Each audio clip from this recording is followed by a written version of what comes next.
It's your author, Mark, coming to you with another interesting YouTube discussion. Today's discussion is going to be called What is Really Going On in Ukraine? Well, I wasn't really going to do this discussion thing today, but it really, just, I just woke up this morning and I have to do this because from what I've been hearing from Al Jazeera is that Donald Trump is gonna walk. He is threatening to walk away from the what do you call it, from the peace talks and all that stuff. Now, what is really going on with Ukraine? How did the question is what is going on with Ukraine and how did Ukraine find itself in a place that it has found itself? Because in reality, what I'm going to tell you right now is that in this conflict between Ukraine and Russia, there's not going to be a clear winner because uh, because now is Ukraine going to lose? Yes, and they're going to lose badly. But what I'm here to discuss is what really led to Ukraine actually losing. That is because number one, you have to understand. You have to, in order to understand what is really going on with Ukraine, you have to understand the Slavic people's thought process and how does the whole entire Eastern European bloc really works. What really led to Ukraine losing practically this war and what actually led to the invasion of Russia are two things. One is that at the end of the in the late 90s, Ukraine has given up its nuclear arsenal. That's one thing that led to the invasion of Ukraine because Ukraine see Ukraine back in the Soviet days used to have nuclear weapons and nuclear capability on its soil. Now the Ukraine gave it back to Russia. Well, that really opened the door for Vladimir Putin to invade. And the second thing that is more important that led to the Russian invasion is the reason that Ukraine got invaded and got taken over by Russia so fast, ladies and gentlemen, is because and the biggest culprit in this department is what we call corruption. Now, when it comes to corruption, let me put it to you this way: all countries have some level of corruption. Now, in my opinion, there is no way getting around it. You know, in our world, there we have to accept some level of corruption because I mean corruption is just part of our lives. Let's put it that way. But what's wrong with Ukraine is that Ukraine and the Eastern Europe countries are the most corrupt. Now, like I said, although yes, we have to accept some level of corruption in our world. That's a different because there's no way around it. But I mean in Ukraine that really corruption tops the cake because first of all when the Soviet Union fell, um,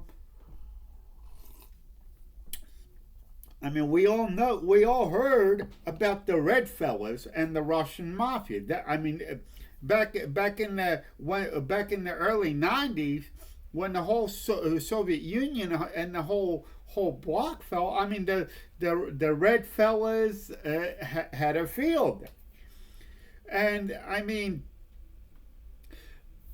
what you really have to understand in order to understand what's going on in Ukraine is that really corruption in countries such as Russia, Poland, Ukraine, it's been there for 1,000 years. I mean, they had corruption under Tsarist Russia. They had corruption in Ukraine and Russia under the communist system. So that and the thing is, when it comes to corruption now, because once Ukraine gave up its nuclear arsenal the and the level of corruption in Ukraine, of course, the what do you call, the Ukrainian people, because of corruption and giving up their nuclear, when they gave up their nuclear arsenal and corruption, when they had to deal with corruption, is they were, because of corruption, they were very ill prepared for the invading Russians, because back in the early 90s, all the people that sold weapons, such as the Red Fellas, I mean, they had a field day. They actually cleaned out all the stockpiles of weapons that actually Ukraine had. So in reality, ladies and gentlemen,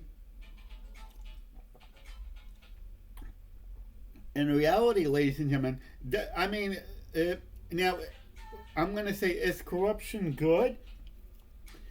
Not really, because I mean it leads to problems like this. But when it comes to the problems in Ukraine, corruption,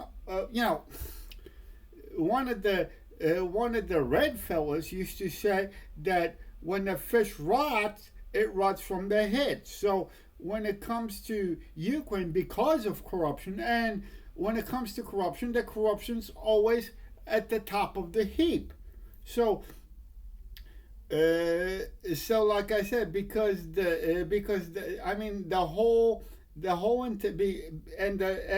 the reason why Ukraine finds itself in the position that it finds itself today is because all the years of corruption, mismanagement, the military stockpiles have been drained, and all this other thing.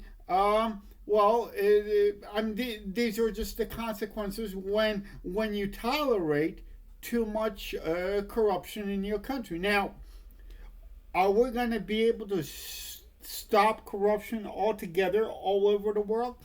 Of course not. I mean, corruption is as old as the ancient Rome, in my opinion. So I'm gonna, and if you guys like this video, then please give me thumbs up.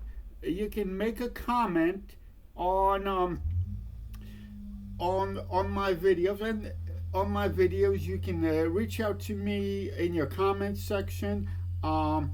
You can also message me on my Facebook to tell me what you think. And there's one other thing that I'm going to mention about this. I mean, the other thing, what we have to also discuss is there's a small component of mineral rights that's part of this peace deal as well. Now, is this war in Ukraine fought over the minerals? Maybe, maybe not. We cannot prove this or disprove this, so I'm not even going to get into it. I'm just going to mention that this conflict in Ukraine might be also fought over the mineral rights to certain deposits such as lithium, cobalt, and things like that, precious metals, and all those things like that. But like I said, if you like this video, give me a thumbs up. Comment down below and tell me what you think. So I'm going to say goodbye for now, and I will see you in my next one.